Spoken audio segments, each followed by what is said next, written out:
Salut la gang de Sciences de 3, bienvenue à ce cours qui porte sur l'énergie. L'énergie est la capacité de provoquer un changement, par exemple de changer l'état de la matière ou d'effectuer un travail entraînant un mouvement, de la chaleur ou de la lumière. Le monde qui nous entoure est composé de matière, mais aussi d'énergie. La matière, d'un côté, est composée d'atomes et comprend tout ce qui est solide, liquide ou gazeux. En comparaison, l'énergie est impossible à observer. On peut seulement en constater la présence par l'observation de ses effets.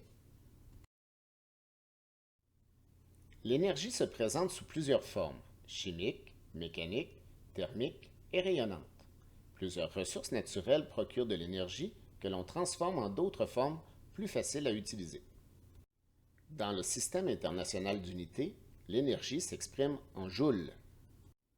Il est intéressant de savoir qu'un joule correspond à l'énergie nécessaire pour soulever un objet ayant un poids de 1 newton sur une distance de 1 mètre. Un joule correspond aussi à la quantité d'énergie nécessaire pour augmenter de 1 degré Celsius la température de 1 millilitre d'eau. Il faut savoir qu'une forme d'énergie est une manifestation de la présence d'énergie à un endroit donné. Il existe 4 principales formes d'énergie. L'énergie chimique, l'énergie mécanique, l'énergie rayonnante et finalement l'énergie thermique. Voyons la première forme d'énergie. L'énergie chimique est la forme d'énergie emmagasinée dans les liaisons chimiques qui unissent les atomes d'une molécule. Les atomes peuvent se lier chimiquement afin de former des molécules. L'énergie contenue dans ces liaisons forme une réserve d'énergie. Lorsque les liens se brisent lors de réactions chimiques, de l'énergie est libérée. Toutes les molécules contiennent de l'énergie en plus ou moins grande quantité. La quantité d'énergie chimique contenue dans une molécule dépend de la force et du nombre de liaisons entre les atomes. Par exemple, ici le propanol à droite a plus de liaisons que l'éthanol et le méthanol. Le propanol a donc plus d'énergie chimique que les deux autres. Les combustibles libèrent une grande quantité d'énergie lorsqu'ils brûlent. Plus la molécule possède de liaisons, plus elle a de l'énergie chimique. Voyons maintenant la deuxième forme d'énergie. L'énergie mécanique est la forme d'énergie liée au mouvement d'un corps ou à sa position dans l'espace.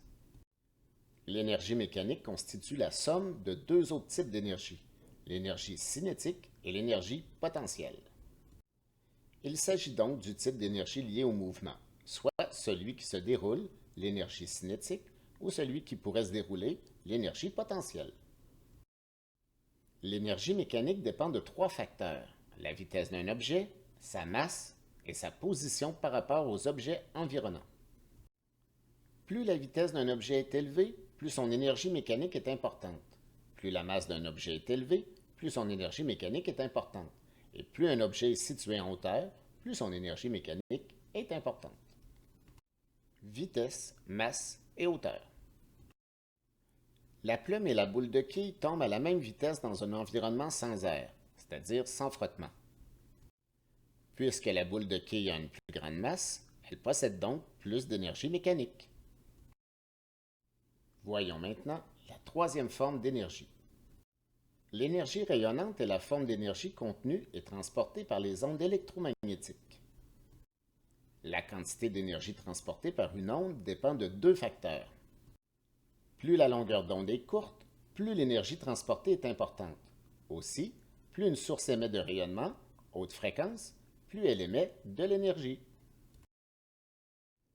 L'énergie transportée dépend de la longueur d'onde. Les grandes longueurs d'onde, comme les ondes radio, transportent peu d'énergie, et les petites longueurs d'onde, comme les rayons gamma, transportent beaucoup d'énergie. Les rayons X et les ondes radio sont des rayonnements électromagnétiques qui transportent de l'énergie. Les rayons X ont une longueur d'onde plus courte et une fréquence plus élevée que les ondes radio. Les rayons X transportent donc plus d'énergie rayonnante. Voyons maintenant la quatrième et dernière forme d'énergie. L'énergie thermique est l'énergie associée au mouvement désordonné des particules contenues dans une substance. L'énergie thermique est associée à la chaleur. Ainsi, plus la température d'une substance est élevée, plus ses particules se déplacent. Il en résulte une plus grande énergie thermique étant donné que les particules ont un mouvement plus important. La quantité d'énergie thermique répond à deux principes. À quantité de particules égale, plus la température d'une substance est élevée, plus elle possède d'énergie thermique, parce que ses particules bougent davantage. Et, à température égale, plus une substance contient de particules, plus elle possède d'énergie thermique. La chaleur est un transfert d'énergie thermique entre deux milieux de température différentes. Il est important de savoir cependant que la chaleur passe du milieu de température élevée vers le milieu de température basse. Bref, du chaud vers le froid. Il existe trois modes de transfert d'énergie thermique: la convection, la conduction et le rayonnement. Une question classique. Une baignoire remplie d'eau à 25 degrés et un verre d'eau à 70 degrés. Lequel contient plus d'énergie thermique? Eh bien, les molécules d'eau dans le verre ont une agitation plus grande que celle de la baignoire, mais la quantité de molécules est beaucoup plus importante dans la baignoire. Donc, la baignoire possède plus d'énergie thermique.